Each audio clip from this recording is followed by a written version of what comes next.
Yodesh Yavitzeni,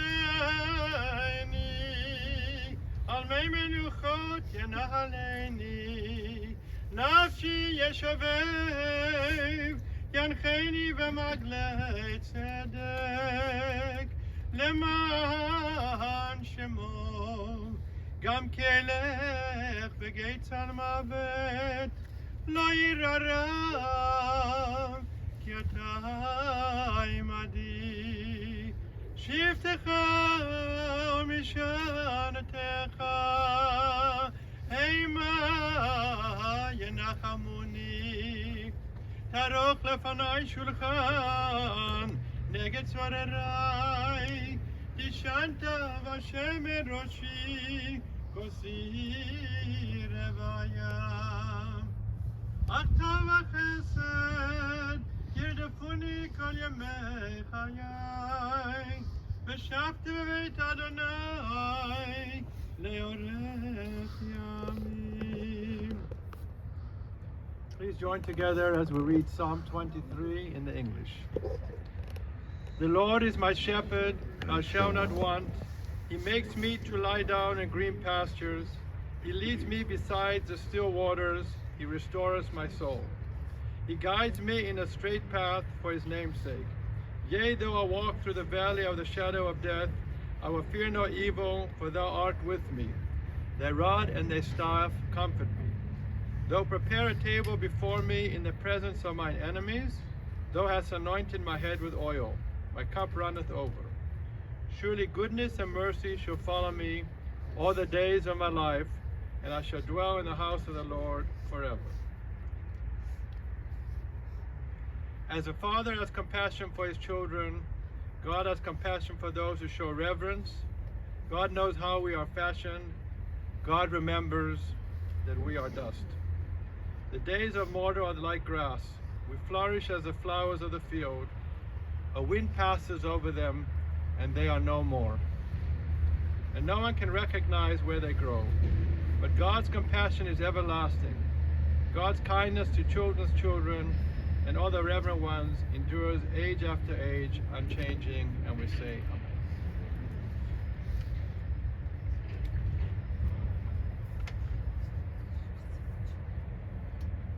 Good morning, everyone. Unfortunately, we are all here gathered today to commemorate, but also to celebrate Marty's life, as our hearts are heavy with grief. Today we recognize family members of Marty, his deceased parents, Muncie and Herschel, his wife, Judy, of 25 years, his children, Amy and Jared, Lisa, Amanda and Luca, Bo and Kristen, his brothers, Steve and Glee, Gary and Sherry, and the pride and joy, the crowns in his jewel, the jewels in his crown, are Caleb, Brooke, London, Emery, and Margaret. And all of you are here today, family and friends. May you all find comfort and strength during this very difficult time. Before we continue with the service today, I'm going to invite up our first speaker, his son Bo, who will share some words with us.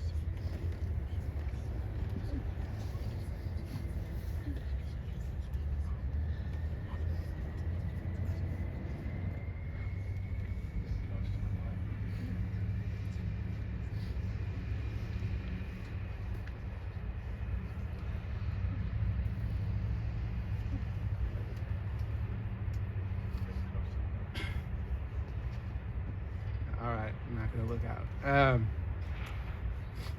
Thank you all for coming today. I was coming to Cleveland. I didn't know what to pack. So I'm glad Marty brought some California weather to Ohio. I know Marty for a very long time. I know he wouldn't want to see any of us crying. So I'll try to make everybody smile, as he always did. As he said, I'm Bo, Marty's son, technically stepson, although I don't remember a time in my life when Marty was not present. I always consider myself very lucky as I grew up with two dads. Early on, and to this day, Marty and I complement one another. And in other words, we have very different personalities. I'm pretty shy, don't enjoy being the center of attention, and pretty soft-spoken. Marty, on the other hand, would talk to every single person he came across. Can't recall a time I heard him ever whisper, and was usually the one in group settings carrying the conversation. Not that long ago, he used to stop by our house after his gym sessions, and he'd come back telling me about everyone's life stories from the gym. I mean, the guy at the leg machine, he's been here for 72 years. You wouldn't believe. He used to be a car salesman too. The guy over bench pressing, he's young. He's not a personal trainer, but he would train you if you wanted to get back in shape. I mean, everybody he came across, he knew their story. That was not uncommon. That was just Marty. And he always left you wondering, in those moments, when did he actually exercise? I was my daughter's age, 3rd grade, when I first met Marty. He used to retell the story.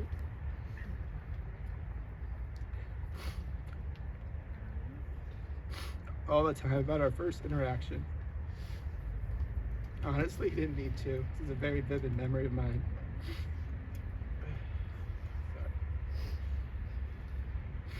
Having said that, about our very, very different personalities, sports was the early commonality that brought us together. And at some point, my mom must have told me that he liked sports as much as I did before we met. So that evening, when he came to our house down in Canton, I made sure to make an impression that I too enjoyed sports. I did this by running to my room one by one, bringing back every single baseball card, Michael Jordan memorabilia I ever owned. And each time, he was more impressed than the last. To this day, it's probably worth less than $100. Wasn't that impressive, but he was impressed. And I'm pretty sure I ruined their date night because I took so long giving him so much attention with my sports memorabilia. Sports is our thing, and where we expanded our relationship from. Some of my fondest memories as a child are with Marty. The school nights that I got to go down to Jacobs Field, still Jacobs Field in my head, just him and I to watch baseball. Have him teach me the ins and outs and the strategies of the game, the cherished moments that I'll never forget and I'm forever grateful for. I felt on top of the world when I got to be his +1. I can stand here all day and tell countless stories about ways Marty impacted my life, as that's all that's been replaying in my head for the past week. But as I reflect and I try to distill just what an impression he had on to me, the main thing that continues to push through is confidence. Confidence is a fascinating and almost necessary thing we all need to be able to get through each and every day. Whether it be your personal or professional life, confidence is needed, not only to achieve any level of success, but even put yourself in a position to succeed. To talk to that person, to take a risk, to move, start a company, give a speech, to simply believe in yourself. The list goes on and on, all the ways we need our confidence to do just about anything. Even though we know that, all of us sitting in this room likely have a constant battle with this, and our confidence levels may vary from 0 to 100, all in a day, let alone an hour. It wavers, and I'd argue that it wavers for the large majority of people. Marty, however, was not one of those people. If anyone has ever watched the Michael Jordan documentaries, the Kobe Bryants, Serena Williams, Tom Brady, even LeBron James, you will notice that these certain tier of athletes or even business moguls have this unwavering confidence.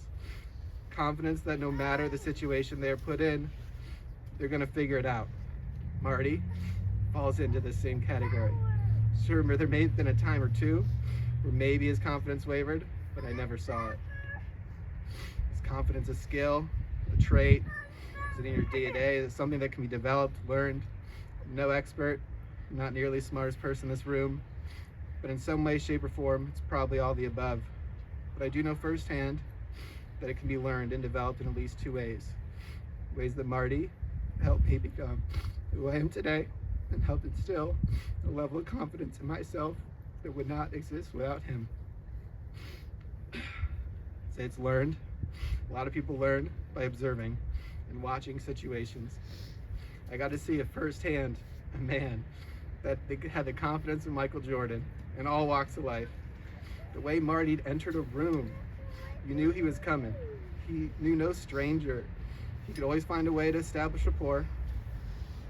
He was a long-time professional and successful car salesman with his own dealership, to then saying to himself, hey, I'm pretty handy, let me start a handyman service, which he also did very well, to eventually moving across the country to be a limo driver, which, to be clear, was a step down in pay. But he knew that he clearly only do that for a year or less because of the unmatched value he would provide the company with, and they'd in no time hire him in the corporate office. Sounds insane, but that's exactly what he did. That's exactly what happened. He became the safety director for Las Vegas's premier transportation company, managing a fleet of a couple hundred sedans, limos, and buses of all sizes. The director of safety. Marty, I know there are people in this room who will not apply for a job. The job requisite calls for 6 years of experience and you only have 5.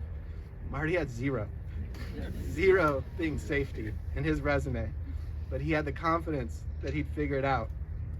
Because of his background of cars, he absolutely did, and he crushed it for many years. Years later, while he was still working that job, I remember being in the car with my mom and Marty in Vegas when he was talking about walking into the CEO's office to ask for a raise because he was underpaid. And I remember thinking and only laughing to myself, only Marty. And I'm pretty sure he got that raise.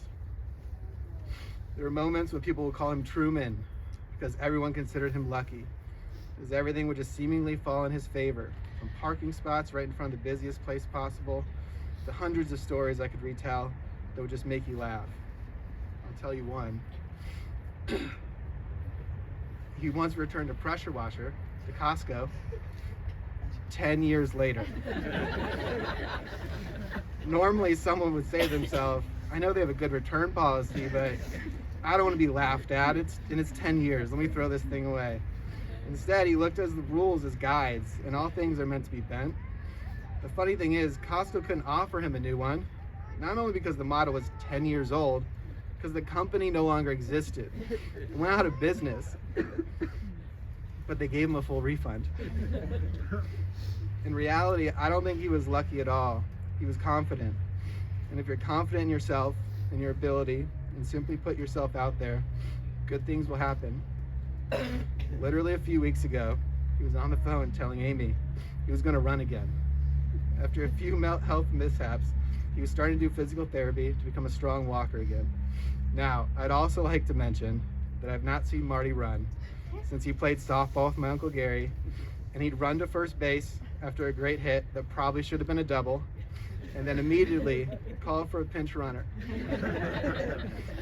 Even knowing this, if it were anyone else, I'd call them crazy and shrug them off. But Marty had this unwavering confidence and had a knack for always figuring it out, no matter how impossible the situation was. So I, like everyone else, was waiting for that day to come. Seeing this level of confidence day in and day out definitely trickled down to me. There's no doubt why I am the way I am. I've certainly influenced so many of the decisions I've made. Another way confidence can be developed is simply if you're lucky enough, there's someone in your corner who has your back, believes in you, no matter what.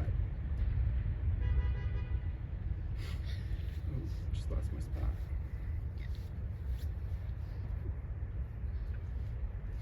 The fear of failure doesn't seem nearly as scary if you have someone who will be there to catch you or help lift you up and dust you off when you fall. That was Marty for me. There is not an important event in my life when he was not there. Middle school, high school sports games, even the ones when you're on JV and they're in Independence at 3:30 p.m., he was there.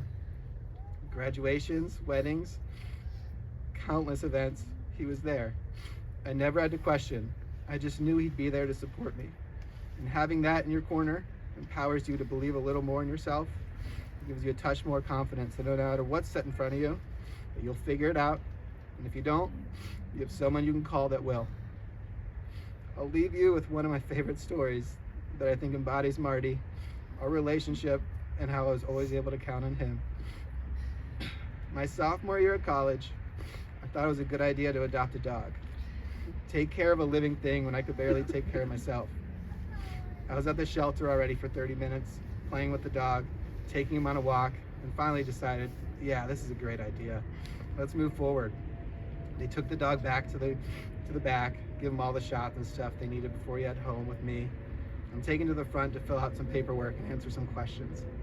Happy as can be until they asked me 3 questions I was not anticipating. First, do you own or rent your house? I'm 19, I'm smart enough to know that they question if I say I own, so yeah, I rent. He then says, great, does your apartment accept dogs?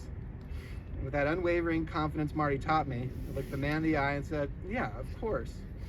Now what I haven't mentioned is that my apartment did not accept big dogs, but I need to hide this dog only for 3 months because I was moving to a new place with some buddies. Then the last question that threw me for a loop was, great, can we call your landlord? With my confidence starting to waver and my future memories of with this dog quickly evaporating, I calmly responded, sure, let me get a hold of him.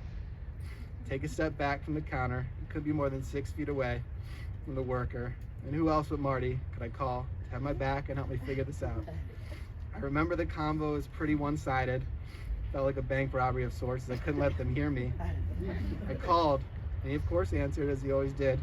I said, hey Marty, listen, I don't have much time. I'm at the dog shelter, about to adopt a dog, but they need to talk to my landlord. I need you to be my landlord and say we're good to go. I'll call you afterwards, give you all the details, but I need to pass the phone over now.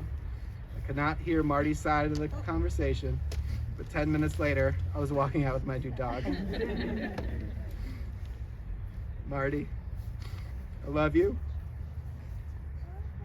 Thank you for always being there for me when I asked you to be, and more often when I never had to. I'm not sure who I'll call to bail me out at times, but because of you, I do have unwavering confidence that I'll be okay, we'll be okay, we're all gonna figure this out. Thank you for absolutely everything. I love you.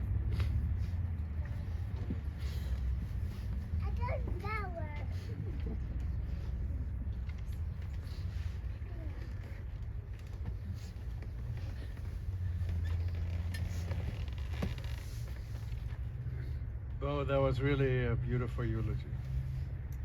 Our sages teach us that words that come from the heart penetrate the heart. Marty was born and raised in Cleveland Heights. His parents were Holocaust survivors. His father was a cabinet maker, and his mom ran a very wonderful home, but also worked in a deli. Marty has 2 brothers who are here today, Steve and Gary. Marty was a very good athlete and played multiple sports. Gary remembers Marty always playing with him, and Steve as well, as other neighborhood children. Marty taught his brothers his affinity for sports, and as mentioned by Bo, built up their self-esteem and confidence to want to play the sports and have them believe that they could do it well. Gary remembers on one occasion when he was supposed to be coming to dinner, that Marty would not allow him to attend until he caught the ball 10 times. And each time he dropped, he'd have to start again. Marty himself was a father figure to his 2 brothers. As mentioned prior by Bo, Marty loved his cars from a very young age. He built his own model cars. They were displayed in his room. This passion for cars carried through his adulthood, including owning a GTO Pontiac and a Le Mans. He treated his cars with the utmost care, always waxing, polishing, and cleaning them until they were sparkling clean. He's taught his brother Steve how to ride a motorcycle at the age of 13. Steve figured out how to start the motorcycle, and so he thought, without his brothers knowing, he would take it out at 5 a.m. in the morning by himself. Marty knew what he was doing, but shared his passion with his brother. Amy said Marty was always around. No surprise, but his passion for cars carried into his profession selling cars, as mentioned. He'd always take Lisa and Amy to and from school. He would often pick them up in a different car. And thus he coined the phrase, "Don't look for the car, but look for the driver." The girls remember going to car auctions where he made his purchases for his business. Amy learned how to drive at the age of 13. Lisa cherished her time with Marty, watching TV and movies and just hanging out with her parents. He made it a point of attending all sports events and all of their activities as best as he could. You'll notice a clear and underlying theme of always being present. Marty attended Bo's football and basketball games. Whenever Bo would have success, Marty would receive high fives from the fans all around him, recognizing that he was Bo's father. Bo, you were a true son to him, the son that he never had. The girls remember Thursday evenings at home, which was poker night. They were allowed to come down for 5 minutes just to say hi, get some food and snacks, and then would go back upstairs. Gary also remembers Marty at a young age being his baseball coach at Trispeaker Little League. Marty was also a very protective brother and not somebody you wanted to mess with. They were very close and shared a room and were roommates for several years. Judy and Marty met online. Judy took Marty to her sister's restaurant without really telling him about the familial connection there.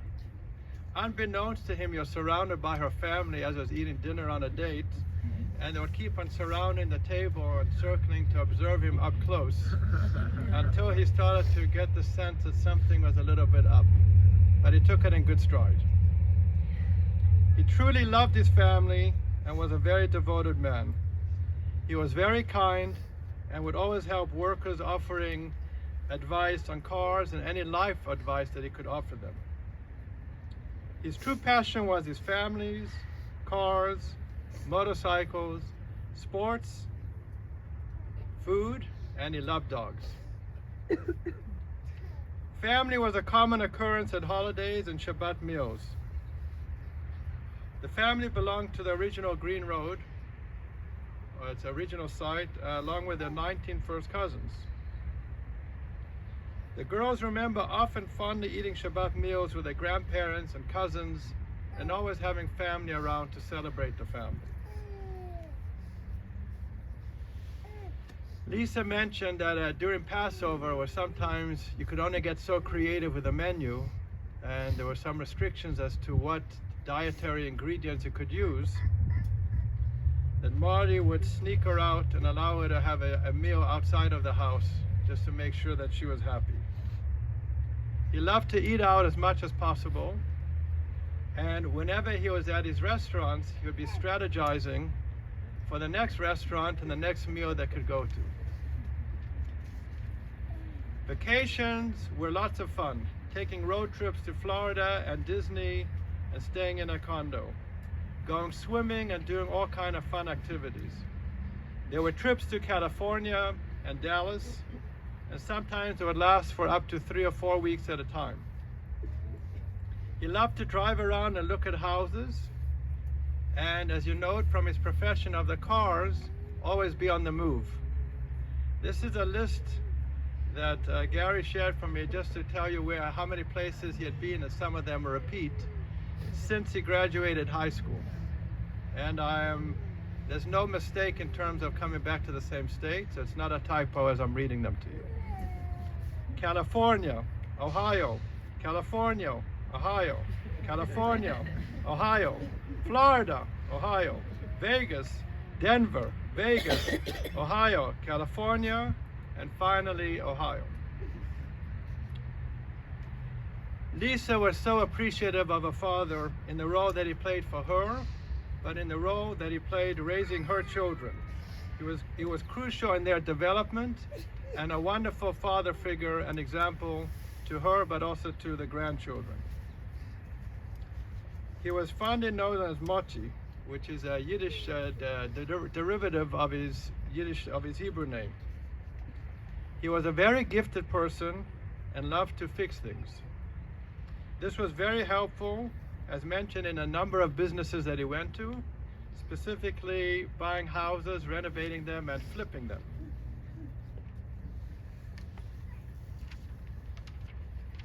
Like a car, he was always on the move, but filled with joy and enjoying the simple things in life. I think there's a lot to be taken away from that, from all of us. We live in very precarious times, just to enjoy the very simple things. And as you have an opportunity to celebrate them, one should. He was a born leader and did not shy away from those moments that availed themselves, as Bo illustrated in that wonderful story. He loved his family and left an indelible impression. I looked up the meaning of the name Marty, and it means warlike. Now, if you remember, I spoke to you yesterday, to the family. The rabbis tell us at the birth of a child, the parents are imbued with a form of prophecy to name their children with a name that will fit their personalities down the line.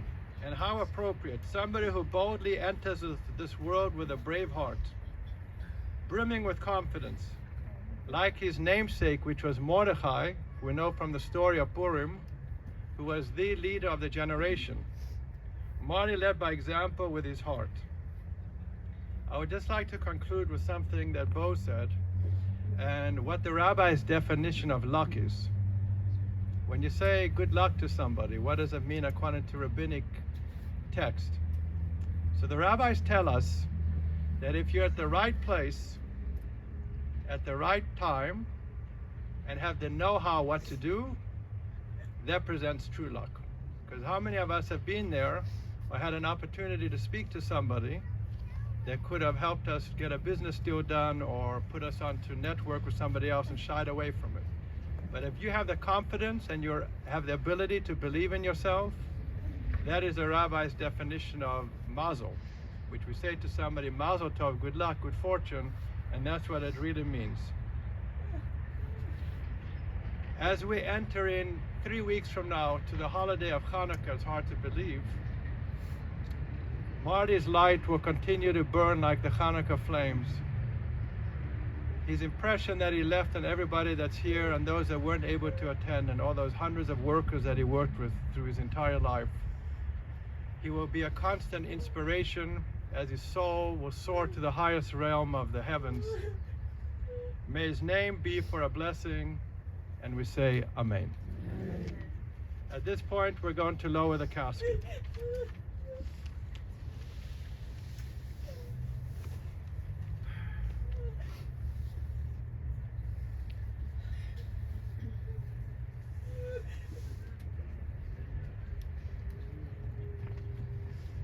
We're going to need to have that space right down the middle cleared so they can come down with the cover, the boat cover.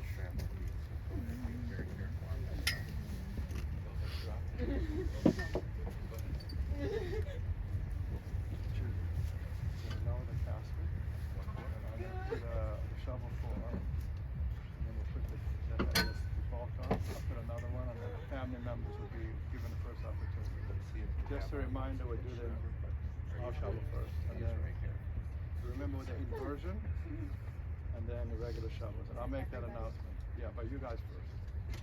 Whoever wants to, and whatever you're comfortable with. Rabbi, do you want to load? Yeah, go ahead, go ahead. Go ahead, Alex.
Gonna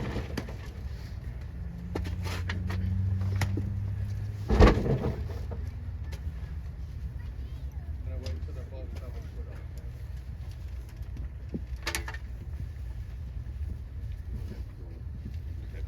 One side to the other. Screw them both.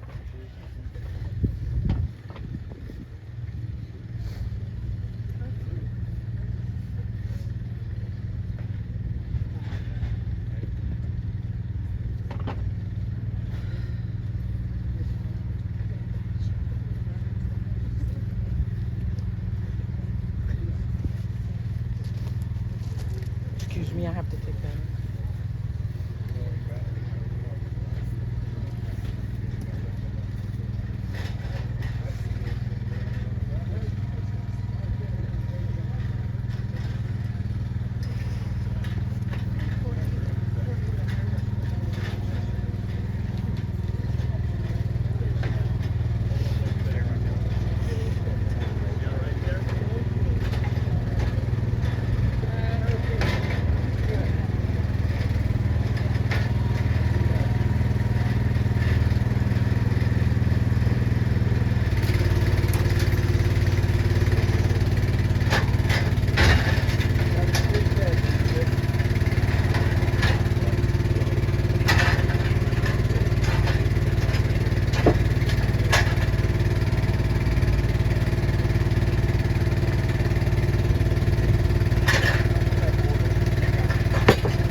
In a moment, we're going to begin filling the casket. This is known in our religion as an opportunity to show true kindness. On the norm, when a person does you a service, you can always return the favor. Here, Marty will not be able to return this favor. So anybody that's comfortable and would like to be involved in the process, I will put some dirt in first, followed by the immediate family and other family members, and anyone can come from either side. We ask a couple of things. Number one, because it's not the norm of use of a normal shovel, we ask that you invert the first scoopful if you can, and then take a normal scoopful to follow. And lastly, you do not pass the shovel to the next person, because there's a belief that you don't pass death from one person to the next. So when you're done shoveling, just put it back into the pile.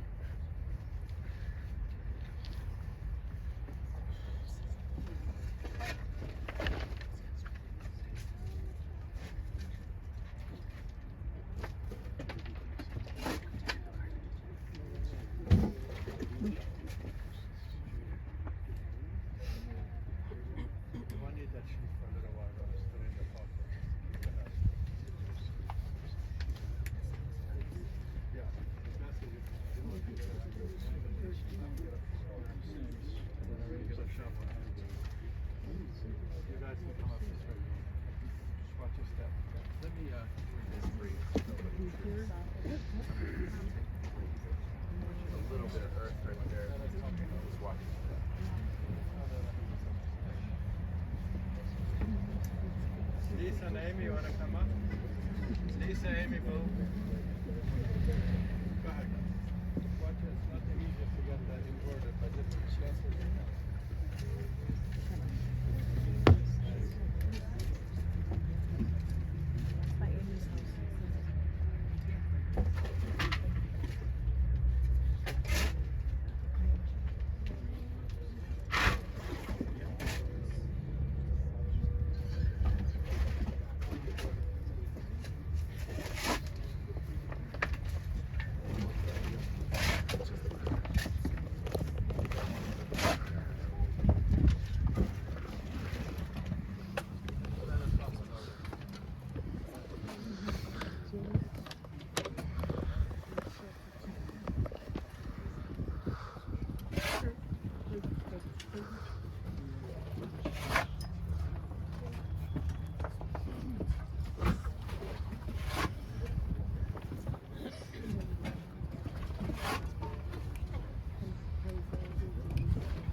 You can have people come up from both sides, the shovels on both sides if you want. Family's almost done.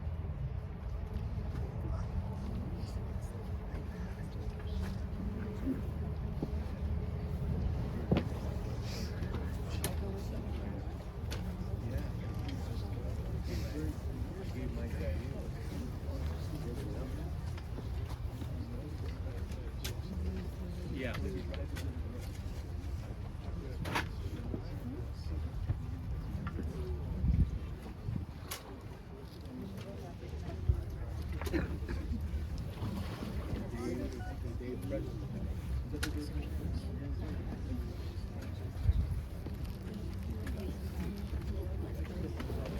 Because I remember when he died,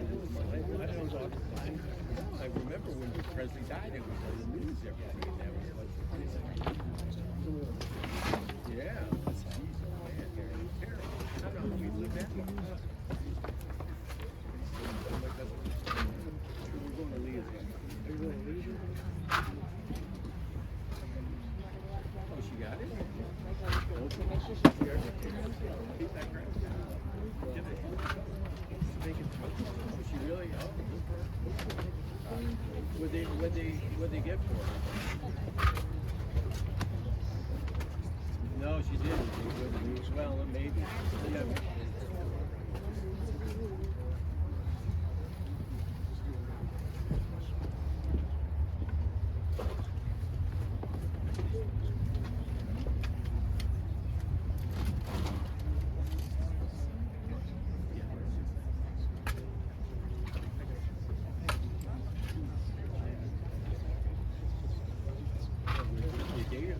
Mayor Daley did the same thing. He threw everybody out of the city when they came in for conventions.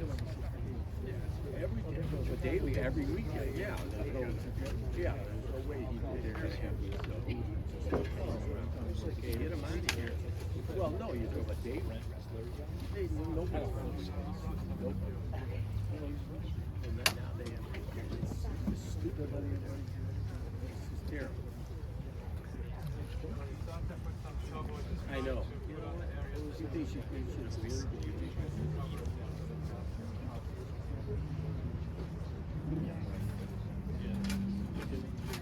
They should have buried They should have, in court cases, they should have just buried them. They should have just buried the case. They don't have to make a front page news. I know. They should have just shoved the cases in. Oh, it's going to come up in the next year. It's going to come up next year. You know? There's a lot of ways to hide stuff.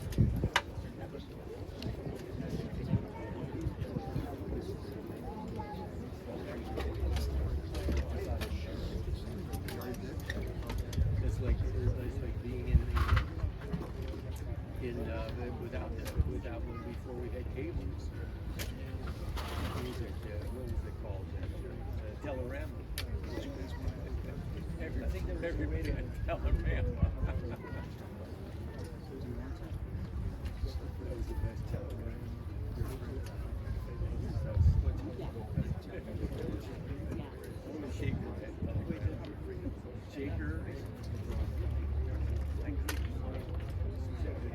Shaker and Rosen Heights.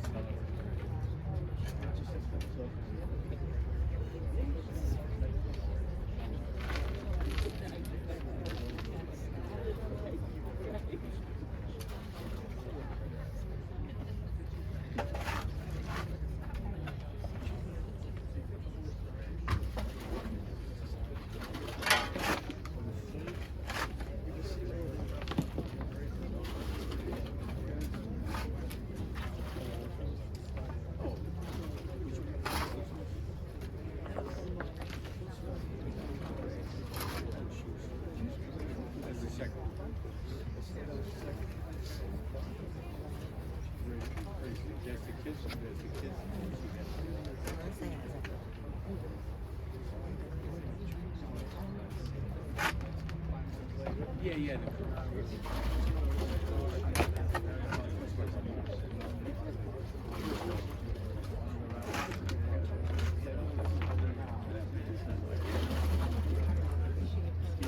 You try to get as much as you can. I saw that picture.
I'm sure there's a lot of stories.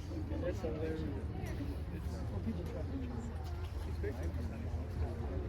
Yeah, but I mean, you can turn a half a sandwich. At the table.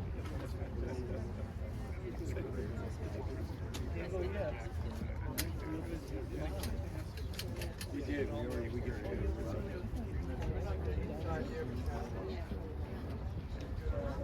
You know, we got 5 of them. I thought they would be that. Wait, what did you get? Same.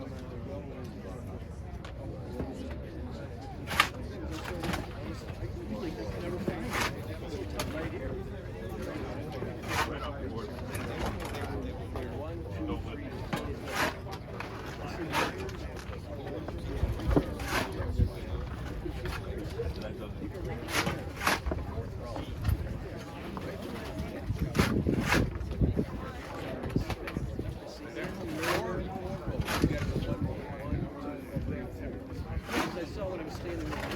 right there. You're where at?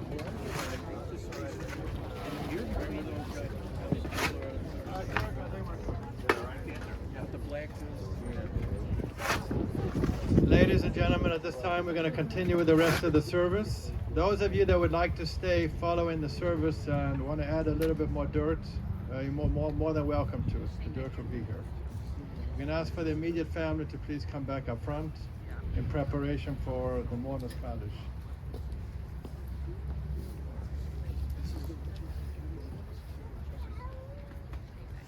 We're going to do now the memorial prayer for Marty, and then we'll follow it with the mourners' Kaddish. El male rachamim shochem b'amromim, hametzei menucha nechona tachat kanfei hashechina, b'malot kadoshim v'tohorim, kezohar arakia mazirim, and nishmat Mordechai ben Yosef shalach le'olamo, b'ganei eden tehei menuchato, ana bal harachamim, הסתרי וסדק כנפיך לעולמים, בצרור ונשמתו, אדוני הוא נחלתו, וינוח בשלום על משכבו, ונאמר אמן.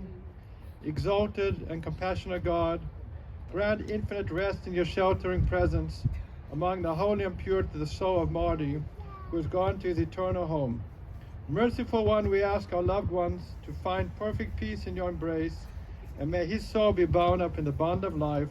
May he rest in peace, and let us say Amen.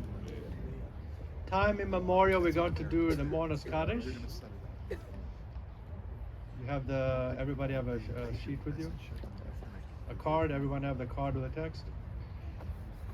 יתקדש ויתקדש שמי רבה, בעלמא דברך חירותי וימליך מלכותי, בחי יכון וביום יכון ובחיי דכל בית ישראל, בעגלה ובזמן קריב אמרו אמן.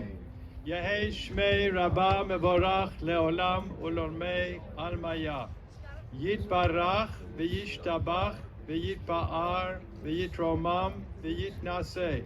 ויתהדר, ויתעלה, ויתהלל, שמי דקודשה בריחו, לעילה מן כל ברכתה ושירתה, תושבחתה ונחמתה, דמירם בעולמה ואמרו אמן.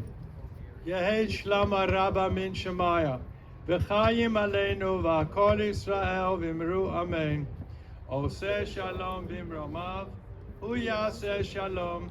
Aleinu v'kol Yisrael v'imru Amen. It is customary as we begin to conclude the service that on behalf of Marty we ask forgiveness for anyone that he inadvertently may have hurt over the years. You know that he had a giant heart and he loved everyone, but nobody's perfect. We want to grant Marty a perfect entrance into the Garden of Eden, into the throne of God. And we ask that everybody find it in your heart for any grievance that somebody may have had.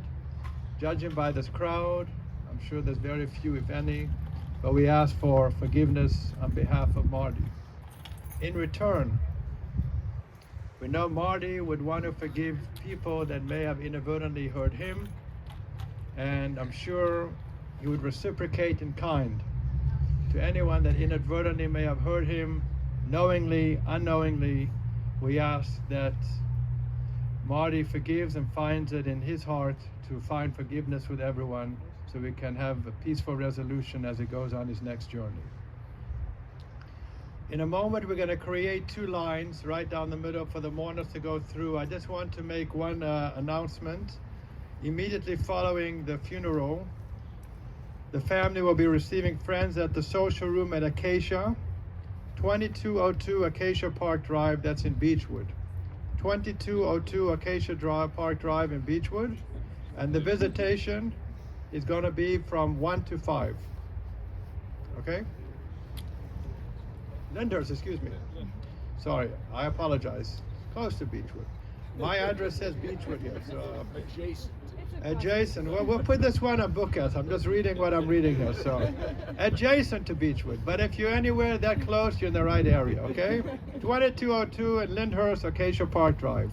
Please open two rows and down the middle. We're going to ask for the family to immediately to go down the middle, and we say to them, Hamakom Yenachem Etchem B'toch Shar Avlei Tzion B'Yerushalayim. May God comfort and console you amongst the mourners in Jerusalem, in Zion. May you find healing and comfort during this very difficult time, and we say Amen. This concludes our service.